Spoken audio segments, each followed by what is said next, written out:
जम्मू कश्मीर की सियासत में कल और परसों 2 दिन 4 प्रोटेस्ट होने वाले हैं। कल कांग्रेस का है, परसों बीजेपी का श्रीनगर में, नेशनल कॉन्फ्रेंस का दिल्ली में और कश्मीरी पंथों का भी दिल्ली में प्रोटेस्ट होने वाला है।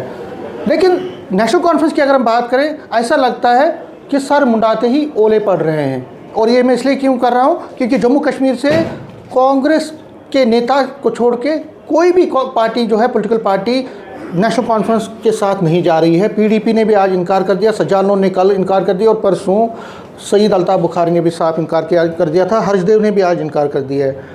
न्यूज़ 18 से बात करने के लिए मेरे साथ जुड़े हैं इस वक्त cabinet minister Satish Sharma ji. News 18 से बात करने के लिए आपका बहुत बहुत शुक्रिया सर। धन्यवाद। ये क्या हो रहा है? मतलब आप लोग ने इन्विटेशन सबको दी और मुझे जैसे याद है कि सभी पार्टीज़ को यहाँ पे इन्विटेशन हो गई है, लेकिन आपके साथ तो कांग्रेस को छोड़कर कोई जा नहीं रहा है। कहीं ना कहीं आप उनको मोटिवेट करने में कामयाब नहीं हुए या आपको लगता है कि वो मौका परस्त निकले? देखो, स्टेटहुड हम सब की एक जिम्मेवारी है। 5 अगस्त 19 में हमसे कुछ छीना गया। ये महाराजा हरि सिंह जी की, महाराज गुलाब सिंह की एक रियासत थी, खूबसूरत रियासत थी। और मुझे लगता है कि सब पार्टीज़ को बड़ा दिल करके पार्टी पॉलिटिक्स से ऊपर उठकर ये डिमांड के लिए करने के लिए जंतर मंतर जाना चाहिए। और अगर किसी और पार्टी ने प्रोटेस्ट रखा है, माने बीजेपी ने, मेरी तरफ से एक उनको गुजारिश है कि उनको आगे पीछे कर मुखालफत करना तो शुड बी हेल्दी अपोजिशन, वो तो उनका मैंडेट है। नहीं, बीजेपी का मैं बाद में आता हूँ। बीजेपी का मेरा सवाल सुन लीजिए। पीडीपी जैसी पार्टीज़ हैं, सईद अल्ताफ़ बुखारी वाली पार्टी है, सज्जाद लोन वाली पार्टी है, बहुत सारी रीजनल पार्टीज़ हैं, वो नहीं जा रही है। और जैसे पीडीपी कह रही है 370 की रेस्टोरेशन हमारा मसला था, सज्जाद लोन कहते हैं 370 हमारा मसला है, तो आप लोग स्टेटहुड को ऊपर करके उसको नीचे कर रहे हैं। मतलब आप उसको बुलाने की कोशिश कर रहे हैं, जबकि हम ये होने नहीं देंगे। हमारा एजेंडा वो है 370। इमीडिएट रिलीफ जो पीडीपी के लोगों को, भाजपा के लोगों को, सज्जाद लोन के लोगों को मिलेगा स्टेटहुड से। पहले हमने स्टेटहुड की बात की, उस पर हमें अड़े रहना है। बाकी कुछ पार्टीज़ जो हैं, they are trying to confuse the electorate of Jammu and Kashmir, because वो कन्विंस करने में कामयाब नहीं हुए। नेशनल कॉन्फ्रेंस को मैंडेट मिला लोगों की खिदमत करने का। इन पार्टीज़ को 60 महीने मैंडेट मिला अपोजिशन करने का, और अपोजिशन होनी चाहिए। उससे बंदा सीखता है अपनी गलतियों से। हेल्दी अपोजिशन होनी चाहिए। लेकिन जहाँ तक ये कंफ्यूज करने की बात है, कोई पार्टी बी टीम है, कोई सी टीम है, कोई डी टीम है, और जब तक इनको सिग्नल नहीं होगा ये नहीं जाएंगे।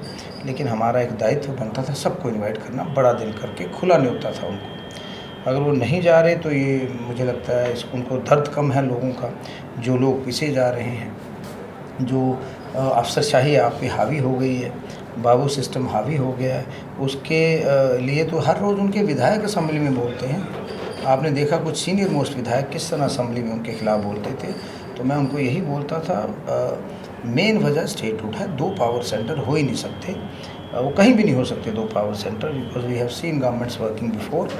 तो अगर वो नहीं जा रहे तो मुझे लगता है दे आर सिंपली यही बताता है कि हमने तो इन्विटेशन दिया उनको, वो बी टीम और सी टीम का रोल प्ले कर रहे हैं, जो चाहते नहीं। वो ये बच्चे की ज़िद है कि मेरी अगर सरकार होगी तो मेरी सरकार में पैसे मिलेंगे, फंड्स आएंगे, मेरी सरकार होगी तो स्टेटहुड मिलेंगे। तो वो अच्छी बात नहीं है। ये रियासत सबकी है, हम लोगों के खादम है, कोई राजे थोड़ी है हम। तो जिन राजाओं की रियासत थी उनके मान सम्मान के लिए हम जा रहे हैं। अगर वो नहीं जा रहे तो कहीं ना कहीं वो अपने लोगों को धोखा दे रहे हैं, क्योंकि फ़ायदा उमर साहब को थोड़ी है, इसका फ़ायदा लोगों को है। अगर हमारी बात करते हैं, हमें सल्यूट चाहिए, डीजी सल्यूट करेगा, वो हमें ज़रूरत ही नहीं यार। क्योंकि कुछ लोग कहते हैं कि आप सल्यूट के लिए कर रहे हैं, और आपके लोग हैं ही उसमें जो ये कह रहे हैं कि आप लोग सिर्फ सल्यूट कोई मारे इसके लिए आप ये कर रहे हैं। उनको बोलो जो 4 सिपाही दिए हैं वो भी वापस ले लो, हमें क्या ज़रूरत है। पहले जैसे आपने सिक्योरिटी विड्रॉ की, जो 2-4 हैं वो भी वापस ले लो। मेरे जैसे आदमी को जो पूरा दिन लोगों में रहता है उसको क्या ज़रूरत है सिक्योरिटी। लेकिन फिर भी मैं एक बार फिर उनको न्योता दूंगा कि बड़ा दिल करके अपना जो प्रोटेस्ट है वो आगे पीछे भी कर लें। पहले रियासत, first we will go for statehood. बाकी और कुछ ज़्यादा अगर कोई दिल्ली बड़ा दिल करके देना चाहता है वो वेलकम है। लेकिन तो आपको क्या लगता है कि बीजेपी जिस तरह से नैरेटिव अपना पुश करने रही है, और 20 तारीख को ही, और वो ये कहते हैं, सुनील शर्मा एलओपी हैं या बाकी लीडर जिनसे हमारी बात हुई, उन्होंने कहा कि देखिए 2.25 साल तो ये कुछ कर नहीं रहे, इन्होंने कुछ किया नहीं, तो अब लोगों का ध्यान भटकाने के लिए ये स्टेटहुड मांग रहे हैं। और स्टेटहुड मांग रहे हैं, इनको ये पता होना चाहिए कि 370 इनका स्लोगन था, स्पेशल स्टेटस। ये स्टेटहुड तो था ही नहीं, तो कहीं ना कहीं लोगों को ये एक तरह से गुमराह कर रहे हैं। देखो सुनील जी को मैं कहूँगा कि 60 महीने का मैंडेट है। जब हमने रिपोर्ट कार्ड पेश करना है वो 60 महीनों के बाद करना है। पिछले साल में मेरा पर्सनली मानना है ज़ाती तौर पर कि जिस गति से काम होने चाहिए थे वो नहीं हो पाए, बिकॉज एक फुल फ्लेज्ड वॉर आपने देखा, पहलगाम देखा, इतनी बारिशें हुई 133 साल में पहली बारी, और एक वॉर का इम्पैक्ट कई दशकों तक रहता है। अभी तो 1 साल भी नहीं हुआ, लेकिन ये भी ऊपर वाले की हमारे पे मेहरबानी है कि 1 साल में टूरिस्ट वापस आ गया, चाहे भोलेनाथ की यात्रा है, चाहे वैष्णो देवी है, चाहे कश्मीर है। हमें पीस चाहिए, क्योंकि ये बीजेपी पीडीपी की बात ही नहीं है, ये एजेंडा हमारे दुश्मन मुल्कों का है, जिसमें चीन भी है, बाकी लोग भी हैं, पाकिस्तान भी है, और उनके मुंह पर तमाचा होगा जब हम एकजुट होंगे। हमें छोटी छोटी पेटी पॉलिटिक्स से ऊपर उठकर एकजुट होकर अपने लोगों की खिदमत करनी है, और डाइवर्सिटी अपनी जो ताकत है, हिंदू मुस्लिम सिख ईसाई का जो प्रेम है उसे बरकरार रखना है। वो हमारी ताकत को तोड़ना चाहते हैं, हमें जुट के रहना। लेकिन शर्मा जी, आपको नहीं लगता है कि क्योंकि आप भी अब पौने 2 साल से मंत्री हैं, आपने खुद माना कि बहुत सारी चीज़ आप नहीं कर रही। बीजेपी या बाकी पार्टी जो आपके अपोनेंट्स वो कहते हैं कि देखिए 12% है एलजी के पास पावर्स, वो पुलिस की बात कर रहे हैं, लेकिन सारे डिपार्टमेंट्स बाकी आपके पास हैं। तो आप ये बहाने क्यों कर रहे हैं कि आपके पास कुछ नहीं है? वो कहते हैं कि 88% आपके पास पावर्स हैं, और सिर्फ इसको स्टेटहुड को आगे पुश करके आप अपनी जो गलतियाँ या फेलियर्स हैं उनको छुपाना चाहते हैं। 60 महीने बाद फेलियर्स हुए या कामयाब हुए वो हम उनको जवाब देंगे। बाकी पावर्स 12%, ये परसेंटेज तो कोई निकाल नहीं सकता। जब आप एक पटवारी नहीं चेंज कर सकते, जब एक एसएचओ थानेदार नहीं चेंज कर सकते, एक तहसीलदार ने, अभी तक बिजनेस रूल्स ही नहीं है। 18-19 महीनों में आपको बिजनेस रूल्स नहीं दिए। They are trying to delay these things. जो अच्छी बात, वो बेइज्जती लोगों की है, लीडरों की नहीं है। हम हैं, आज हैं, कल शायद ना हों, लेकिन लोगों का एतमाद था। पहली दफ़ा लोगों ने वोट डाले इतनी ज़्यादा मात्रा में, ये ठगा हुआ लोग महसूस कर रहे हैं। जैसे पंजाब में आप तंग करोगे तो लोगों ने जवाब देना, वो उनके पास ताकत है। लेकिन फ्री एंड फेयर चुनाव हुए, उसके लिए इलेक्शन कमीशन को मुबारक, दिल्ली सरकार को मुबारक।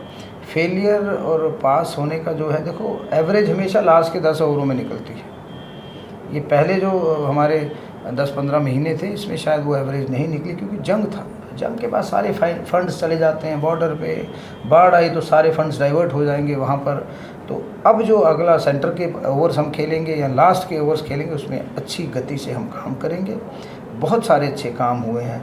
मैं ट्रांसपोर्ट में महिलाओं के लिए फ्री करना एक इशू था, आधे सिलेंडर हमने दे दिए हैं। 10 लाख की जो आबादी पोरेस्ट ऑफ द पोरेस्ट से शुरू किया ना हमने। रिसोर्सेज लिमिटेड है, पैसा लिमिटेड है।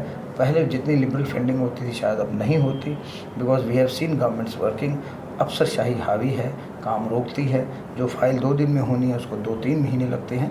अल्टीमेटली खिदमत करनी है लोगों की, और वो तभी होती है जब आपके पास डिस्क्रिशन है, यू हैव डिस्क्रिशनरी पावर्स, और वो स्टेटहुड में बेहतर होती हैं, जो मैंने देखा हुआ। एक और सवाल यहाँ पे उठ रहा है कि कई लोग ये कह रहे हैं कि उमर साहब ने गलती कर दी, और गलती ये की कि उन्होंने इंडी ब्लॉक के जो बाकी घटक दल हैं, या टीएमसी हो, इसमें कांग्रेस है, बाकी लोग, उनको भी बुलाया। अगर वो खुद करते, क्योंकि उसका ये कह रहे हैं कि बीजेपी नाराज़ हो गई है, पीएम नाराज़ हो गए हैं कि राहुल गांधी जैसे नेता, क्योंकि बीजेपी और कांग्रेस का एक पॉलिटिकल चल रहा, मतलब नेशनल लेवल पे, तो वो बुला के, इसीलिए परमिशन अभी तक, हालांकि कल शाम तक का टाइम है, अभी तक परमिशन नहीं मिल रही है, क्योंकि सेंट्रल गवर्नमेंट नाराज़ है कि आप लोगों ने जो जितने मोर्चे बीजेपी के खिलाफ हैं उन सबको आप एक जगह पे ले रहे हैं। तो आपको नहीं लगता कि कन्फ्रंटेशन का माहौल जो बना है उससे आपको और नुकसान हो सकता है? मेरा दायरा सीमित है, मैं इतने, शायद मेरे दायरे की बाहर की बात है। उमर साहब ने सोच समझ के जो फैसला लिया है वो गलत नहीं होगा। हाँ, अब ये ज़िद करना, उसको बुलाया उसको बुलाया, देश सबका है, आज़ाद मुल्क है, और इस आज़ाद मुल्क के हम सरताज हैं, हम ताज हैं। और मुझे लग रहा है हमारी जो आते हैं तो हमेशा से हमें प्यार मिला और मिलना भी चाहिए, क्योंकि बग़ैर वर्दी जम्मू कश्मीर के लोग इस देश की फ्रंट लाइन पे देश की सेवा करते हैं। हम खड़े हैं तो आगे दुश्मन मुल्क को तमाचा दे रहे हैं। हमारे लोगों ने, सरहदी लोगों ने अपने सीने पे गोलियां खाई हैं, तभी देश महफूज है। और मुझे लग रहा है थोड़ी सी डिस्क्रिशन हमें मिलनी भी चाहिए, जो हमारा हक भी है, और मुझे उम्मीद है कि दिल्ली सरकार दे भी दे। सर, लास्ट में पूछना चाहूँगा, क्योंकि आप ईमानदार सोच के मालिक हैं और आप सच ही बोलते हैं। उमर साहब ने कुछ दिन पहले ये इंडिकेशन दी थी कि जब ये प्रोटेस्ट होगा 20 तारीख का, उससे पहले, अब तो वो पहले का नहीं है क्योंकि अब तो 19 कल आ रहा है, लेकिन उसके बाद वो उन्होंने दोनों बोला था, पहले या बाद में कैबिनेट एक्सपेंशन रिशफल हो सकता है। तो ऐसी इंडिकेशन है क्या? क्योंकि कई लोग कहते हैं कि ये लोग सिर्फ ज़ुबानी बात उन्होंने की थी। वो डिस्क्रिशन उमर साहब की और डॉक्टर साहब की है, उसमें अभी तक किसी आदमी को नहीं पता क्या है, बट मुझे लगता है होनी चाहिए। एक दो मंत्री अगर और बढ़ेगा तो थोड़ी एक और एक 11 होते हैं, थोड़े और लोग बढ़ेंगे तो थोड़ी लोगों की खिदमत ज़्यादा होगी। वो ही is the right person to answer that question. News 18 से बात करने के लिए शुक्रिया। नेटवर्क 18 के लिए मैं समीर भट्ट।